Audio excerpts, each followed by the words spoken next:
कि second line citizen. लेकिन मैं कहता हूँ, हम सब कहते हैं, हम सब जानते हैं कि नारी नॉर्थ का द्वार नहीं है, वो स्वर्ग का द्वार है। इसी बात को ये संस्था ने प्रमाण कर दिया। ये संस्था का जो भी चीफ होते हैं, चाहे सेंटर हो, चाहे गीत पाठशाला हो, चाहे सारा विश्व में जितने भी सेंटर्स है, उसका लीडर होते हैं महिलाएं और बहनें। शक्ति के बिना शिव अधूरा है, क्योंकि शिव और शक्ति दोनों का प्रभाव से ही ताकत मिलता है, ऊर्जा मिलता है। शक्ति के बिना शिव का अधूरापन हो जाता है। इसीलिए ब्रह्मा बाबा ने एक शक्तियों को आगे रखा और जानते हैं कि ये महिला शक्ति के प्रतीक है, ये तो सर्वं स्वाहा है।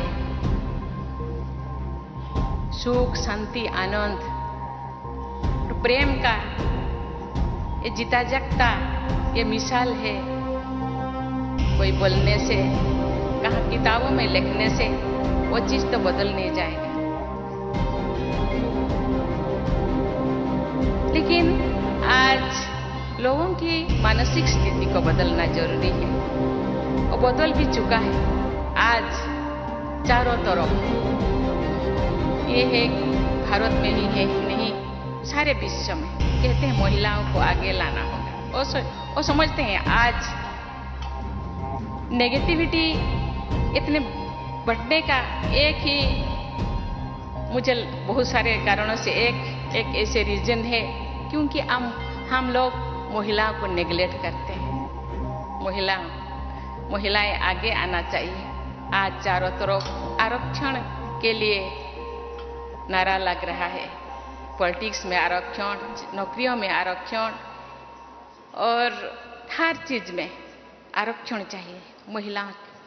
लेकिन मैं जानती हूँ महिला के अंदर इतना पोटेंशियलिटीज है। अब आज हम देखेंगे तो हर जगह, अभी बॉर्डर सिक्योरिटी में भी वो ऐसा काम करते हैं जो भाई लोग नहीं कर पाते।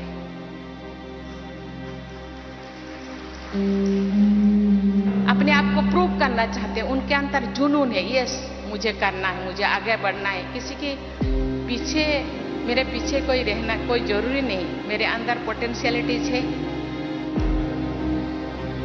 इसीलिए आज आप देखेंगे तो सीबीएसई का रिजल्ट, कोई मेडिकल का रिजल्ट, कोई आईएएस का result, IAS, OAS, engineer, MBBS, जो भी आप रिजल्ट देखेंगे, बहनें अपने छात्राएं वो आगे पहले जो नंबर 10 पे उनका नाम 50 से ज्यादा रहता है।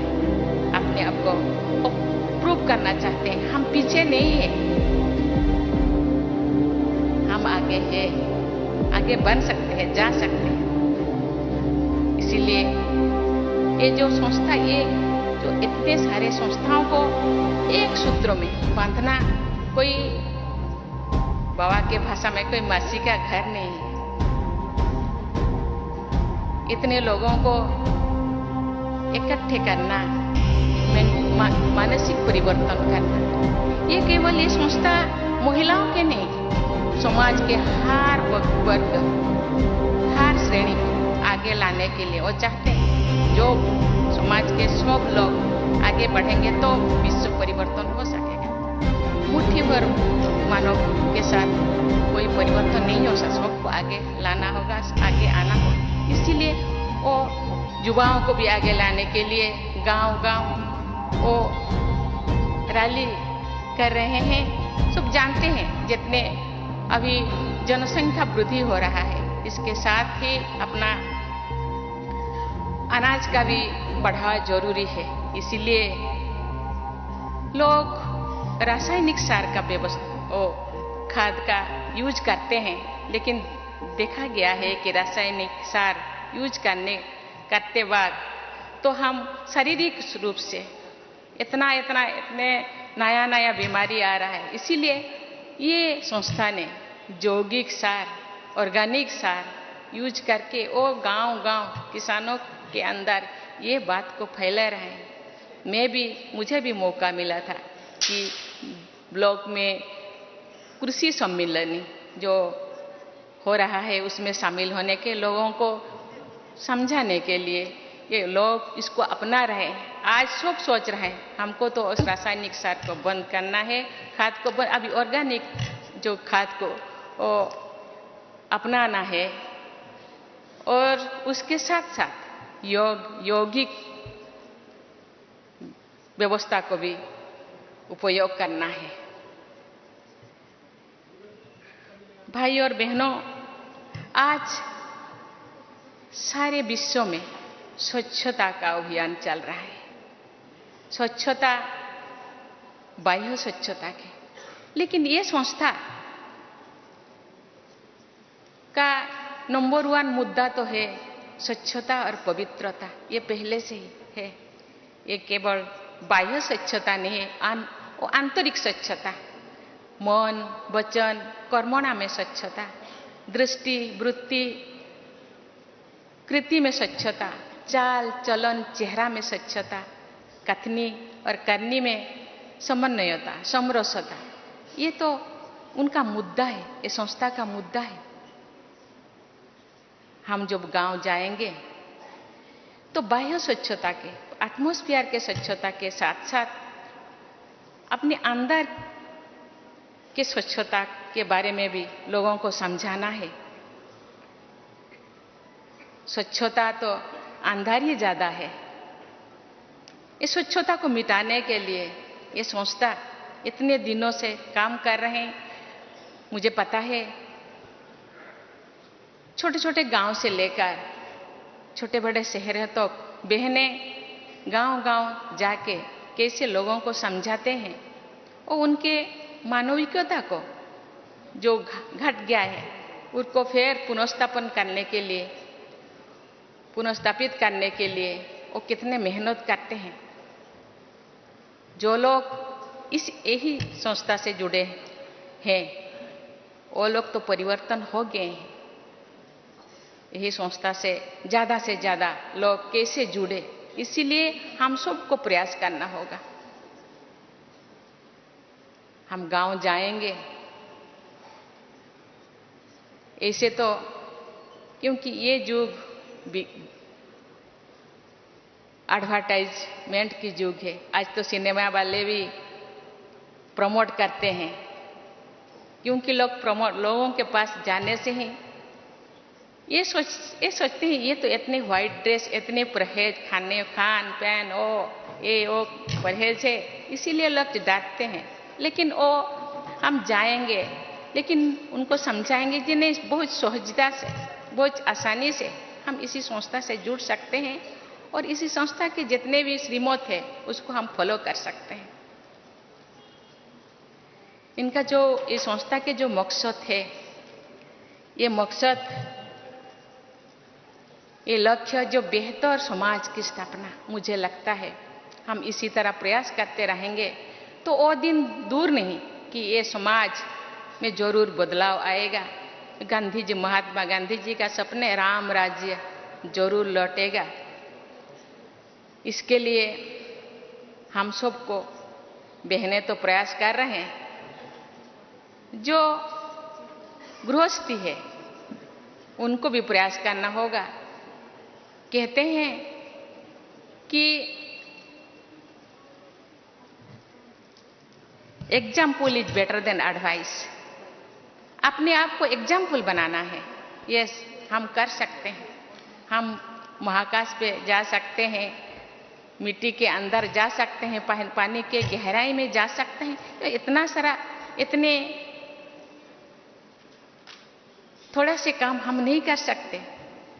मैं जो सेंटर से बिलोंगिंग करती हूँ, वहाँ एक बार मुझे बहन जी ने बोली, दीदी आप थोड़ा गाना गाइए। मुझे तो गाना नहीं आ रहा है, तो मैंने मुझे हिंदी गाना मुझे याद आ गया, जो खिल सके ना ओ फूल हम है, तुम्हारी चरणों के धूल हम है, दया की दृष्टि सदा ही रखना, तुम्हें हम माता पिता तुम्हें। बहन जी ने बोले, दीदी आप तो बाबा कहते हैं बच्चे आप चरणों के धूल नहीं है, आप मेरे दिल के धड़कन है, आप तो आंखों के तारा है, आप तो मेरे दुलारी है, आप तो राजा है, राजा बेटा है। दया की दृष्टि नहीं, माता पिता अपने बच्चों को दया नहीं करते हो तो अधिकार से, अपना अधिकार है, मेरे जो कुछ है वो तुम्हारे है, मेरे जो कुछ है वो तुम्हारा है, उसको दया की कोई जरूरत नहीं। लेकिन जो बच्चे जो बिगड़ जाते हैं, माता पिता भी थोड़ा गुस्सा करते हैं, आपको कुछ भी नहीं मिलेगा, एक फूटी कौड़ी नहीं मिलेगा, लेकिन फिर भी मिल जाता है, क्योंकि हम सब लीगल हेयर है ना, बाबा का लीगल हेयर है, बाबा का जो कुछ है, बाबा में जो गुण है, जो क्वालिटी है, हम में भी वही क्वालिटी है, लेकिन उस क्वालिटी को पहचानना चाहिए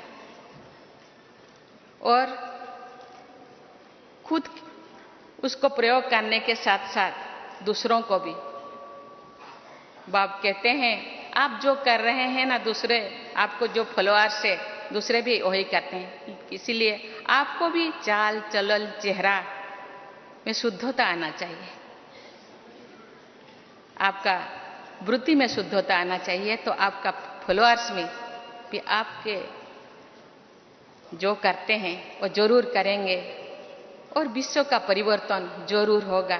इसके लिए हम सबको मेहनत करना पड़ेगा, ज़्यादा मेहनत की जरूरत नहीं है, सोच को थोड़ा बदलना पड़ेगा। हम अपने आप को जितने भी नकारात्मक सोच है उसको बदलकर सकारात्मक सोच लाएंगे और बाबा के श्रीमत में चलेंगे। बाबा कहते हैं ये विश्व ये कंटे के जंगल है, इस कंटे के जंगल को फूल के जंगल बनाना है तो थोड़ा बहुत तो मेहनत तो करना पड़ेगा। इसीलिए हम जो ढूंढते हैं, सुख को ढूंढते हैं, हर कोई सुख के लिए, शांति के लिए, आनंद के लिए प्रयास करते हैं, लेकिन सुख हम कहाँ ढूंढते हैं? वस्तुओं में, वस्तुओं में सुख ढूंढते हैं, लेकिन वो सुख तो स्थायी नहीं है, लेकिन स्थायी सुख अपने अंदर है, उसको ढूंढना है। तो इसके लिए जो हर किसी के लिए, जैसे भगवान ने जो क्रिएट किए हैं, जितने भी प्लैनेट है, अपने अपना कक्षा में चलते हैं, स्कूल में हम दाखिला लेते हैं, स्कूल का भी कोई अनुशासन है, उनका भी कोई नीति नियम है, गवर्नमेंट जो चलता है कॉन्स्टिट्यूशन के नीति नियम के अनुसार चलता है, इसीलिए अपने आप का भी एक कॉन्स्टिट्यूशन बनाना चाहिए, मुझे कैसा जीना है, मुझे ऐसा जीना है कि मुझे देखकर बोले कि यस ये जो कर रहे हैं अच्छा कर रहे हैं, इसीलिए इतने फॉलोअर्स है। लेकिन इसी बात को, इसी मैसेज को लेकर के हमको गांव को जाना होगा, लोगों के पास जाना होगा, जरूर परिवर्तन होगा और राम राज्य जो सपना है महात्मा गांधी का वो जरूर वो पूर्ण होगा। और इस संस्था जो रूहानी संस्था जो पुनर्स्थापन, जो मूल्यों का जो पुनर्स्थापन करने के लिए जो सोच रहे हैं, आज चारों तरफ जितने भी यूनिवर्सिटीज है, यूनिवर्सिटी में आज वैल्यू एजुकेशन के बारे में सोचते हैं। आज थोड़ा बच्चे ये दुनिया के ये चकचक्यों को देखकर थोड़ा रास्ता भूल गए हैं, उनको रास्ता दिखाना हम सब का काम है। इसीलिए मैं तो गवर्नर तो चांसलर होते हैं, अपना जो स्टेट में 5 यूनिवर्सिटीज है मूल्य एजुकेशन या वैल्यू एजुकेशन के लिए, शायद नेक्स्ट अपना एकेडमिक सेशन से वो शुरू करेंगे और जरूर ये बदलाव आएगा। ये जो गीत है हम होंगे कामयाब एक दिन, जरूर हम होंगे कामयाब। ओम शांति।